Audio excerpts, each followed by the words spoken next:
Get 'em up, get 'em up. Get 'em up, get 'em up. Get 'em up, get 'em up. Throw your hands up. We came to pop bottles. We up in the club, and we sipping on Moscatos. And it's a celebration. I said it's a celebration. Yeah, man, you know, they used to call me Candyman back in the day, right?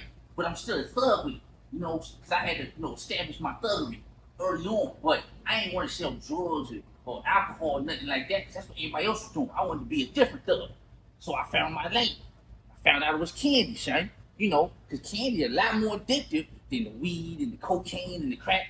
I don't know about crack, but it's a lot more addictive than other stuff. So I used to feed the block with candy. I had all the types of flavors you wanted. I had all the new flavors, all the flavors you could dream about. If you had a flavor you wanted, I could get it, son. That's why they called me the King Man.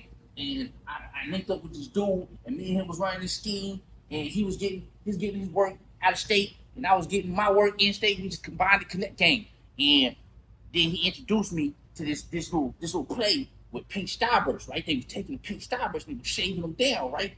But they were shaving them down and they was intermixing with other stuff, and brothers was actually mainlining pink starbursts, right? I thought it was crazy.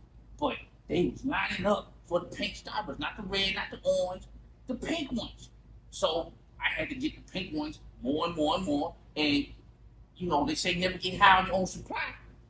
And I messed around and accidentally tried it one day, and that's how I got caught up. You know, I was in the middle of, you know, trying my own stash, and that's when the Sweet Tooth Police popped in on me. It's a special unit they had built just for me, because I'm that type of thug. They built a new unit just for me, son.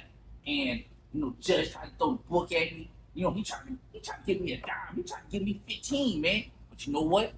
I was servicing him too, so he couldn't really do that, because I was going to down him out. So he gave me 7. Right? And he sent me up north, and while I was locked down, man, you know, prison, they tell you about, you know, how hard it is in the joint. They don't tell you how hard it is for a brother like me, man. You know, I was in there still trying to sell my work. Brothers wasn't, you know, taking me serious. They used to call me names like, they was calling me Pinky, son. Like they was calling me, I was the second most famous Pinky in the joint. And you know, I seen brothers mainlining pink starbursts, and I had to get them in it by any means necessary, right? So I had to keep a couple patches of starbursts with all pinks in them, but that's neither here nor there. And I had to shake a couple brothers, you know what I'm saying, to get my pink starbursts off. But what really messed me up, man, is y'all don't really believe this story, do y'all?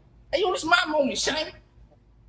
And what really messed me up, man, was I seen this dude, man.